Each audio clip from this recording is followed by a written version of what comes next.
বিগত ২০-২৫ বছর আগের কিছু ঘটনা আজকের দিনেরও, আজকে যে দাঁড়িয়ে আছি সেই দাঁড়িয়ে থাকা পর্যন্ত আজকের দিনেরও কিছু ঘটনা আপনাদের কাছে তুলে ধরতে চলেছি। দেখুন, বিগত দিনে আমরা ঘুম থেকে ওঠার পর কী করতাম? হয় কোলগেট ব্রাশের দাঁতের উপরে কোলগেট একটু লাগিয়ে চলে যেতাম। আর যাদের বাড়িতে কোলগেট ব্রাশ থাকতো না, তারা দাঁতন নিত, মানে কোনো কিছুর ডাল ভেঙে দাঁত ঘষার জন্য যেটা ব্যবহার করত, সেটাকে আমরা গ্রাম্য ভাষায় দাঁতন বলে থাকি, সেটা ব্যবহার করত। আবার কিছু মানুষকে দেখেছি ইটের টুকরো নিয়ে সেটাকে গুঁড়ি করে নিয়ে সেইটা দিয়ে দাঁত ঘষত। আবার কিছু মানুষকে দেখেছি ঘুঁটে ছাই দিয়েও দাঁত মাজতে দেখেছি। তো তখনকার দিনের মানুষের মন, হৃদয় তাদের, মানে বুক ভরা হৃদয়, বা মানে হৃদয়টা এত ভালো, যেটা আজকে দেখতে পাওয়া যায় না। কষ্ট হয় তার জন্য।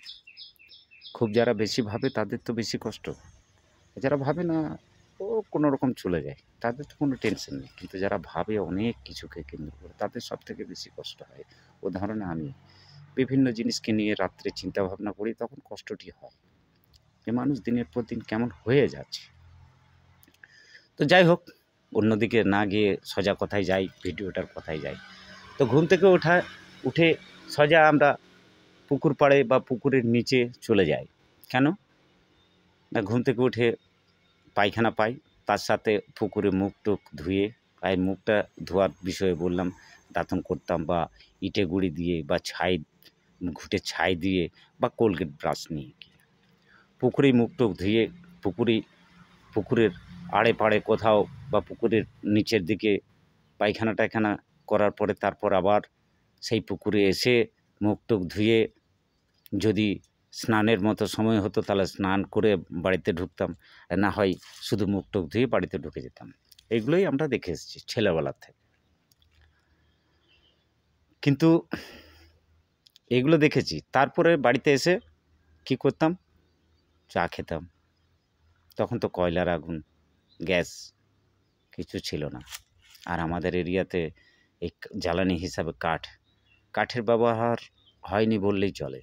সেটা হয়েছে, যদিও হয়েছে, তা কাঠের ব্যবহার হয়েছে আজ থেকে কমসে কম আমাদের এরিয়াতে কমসে কম ১০০ বছর আগে, বরং তারও বেশি, ১৫০ বছর হয়ে যাবে। ১৫০ বছর আগে কাঠের ব্যবহার হয়েছে।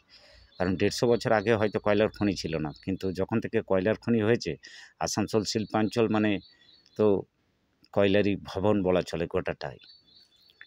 তো যখন থেকে কয়লা শিল্পাঞ্চল হয়েছে আসানসোল পুরো, তখন থেকে আমাদের ওই কয়লা ছাড়া আর কোনো কিছু তো রান্না হতো না। তো ধরুন, পুকুর থেকে আসার পরে চাটা খেলাম, মানে এবার খাওয়া দাওয়া চলতে থাকলো, স্নান টান সব কিছুই হচ্ছে, স্নান টান যা হবে, পায়খানা টায়খানা যা হবে সব ওই পুকুরের দিকটাতেই হবে, পুকুরের জলেই সমস্ত কিছু হবে।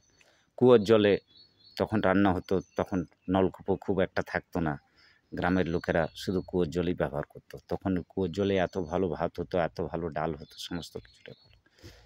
আজকের দিনে দাঁড়িয়ে থেকে আজকের পরিস্থিতির কথা বলছি, আজকে আমরা কি করছি? তখন দেখুন, খুব ভালো করে দেখুন, তখন আমরা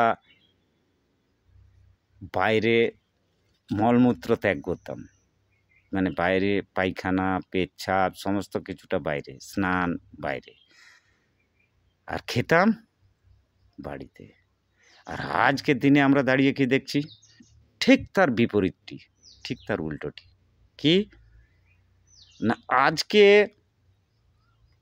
বাড়ির ভেতরে পায়খানা করছি, বাড়ির ভেতরে চান করছি, বাড়ির ভেতরে মুখ ধোয়া হচ্ছে, মানে মুখটা ধুয়ে নিচ্ছি, আর খাবারটা খাচ্ছি কোথায়? বাড়িতে নয়, হোটেলে বা বাইরে। তাহলে ঠিক তার উল্টোটি হয়েছে। মানে মানুষ কত চেঞ্জ হয়েছে। তাহলে মানুষ কেমনভাবে চেঞ্জ হয়েছে? মানে মানুষ নিজের মনুষ্যত্বটাকে চেঞ্জ করে দিয়েছে। আর এই তোমার স্ট্যাটাসটাকে তুমি চেঞ্জ করো, কোনো বালাই নেই, কিন্তু তুমি তোমার মেন্টালিটিটাকে কেন চেঞ্জ করছো? তোমার পুরনো ঐতিহ্যটাকে তুমি ধরে রাখো। তাহলে আগেকার দিনে কী ছিল? বাড়িতে খেত, মলমূত্র ত্যাগ করতো বাইরে। আর আজকের দিনে কী হচ্ছে? মলমূত্র ত্যাগ করছে বাড়িতে, খাবার খাচ্ছে বাইরে। কেমন উল্টোটি হয়ে গেছে। সব কিছু এগুলো কিন্তু ফ্যাশনত্বের জন্য হয়েছে। আমি তাই বলে এটা বলবো না, সায়েন্টিস্টদের জন্যই আজকে বেঁচে আছি। সায়েন্টিস্ট ছাড়া আমরা কোনো কিছুই বুঝতে পারবো না। আজকে যে আমাদের এই পায়খানা, বাথরুম, টয়লেট এগুলো সব সায়েন্টিস্টদের দান। তো এটা বলবো না যে এটা খারাপ হয়েছে, না, নো ডাউট ভালো। ছেলে মেয়েদের লজ্জা নিবারণ হবে। তারপরে বিভিন্ন যে জীবাণু বা বিভিন্ন ভাইরাস ছড়িয়ে ছিটিয়ে যেখানে সেখানে রয়েছে, সেগুলো নিজেদের বাড়ির ভেতরে যদি থাকে তাহলে সবসময় সেটাতে ওই জীবাণু নাশক যে জিনিসগুলো ব্যবহার করি সেগুলোর জন্য সেই জীবাণুগুলো থাকে না, যার ফলে শারীরিকভাবে ক্ষতিগ্রস্ত হয় না। সেই দিক থেকে সায়েন্টিস্টকে অসংখ্য ধন্যবাদ। সায়েন্টিস্টের জন্য আজকে আমরা দুনিয়াতে খুব ভালোভাবে বেঁচে থাকতে পারছি। তবে সাথে সাথে এটাও ভাবতে হবে যে আমাদের মেন্টালিটি বা আমাদের মনুষ্যত্ব এটাকে তো হারালে চলবে না। আমার পুরনো ঐতিহ্য এটাকে তো হারালে চলবে না। আরে ঘরে খাবো, বাইরে পায়খানা করব। আর এখন দেখছি বাইরে খাবো, ঘরে পায়খানা করব। তো এইরকম উল্টোটি হলে তো অনেক কিছু উল্টো হয়ে গেছে।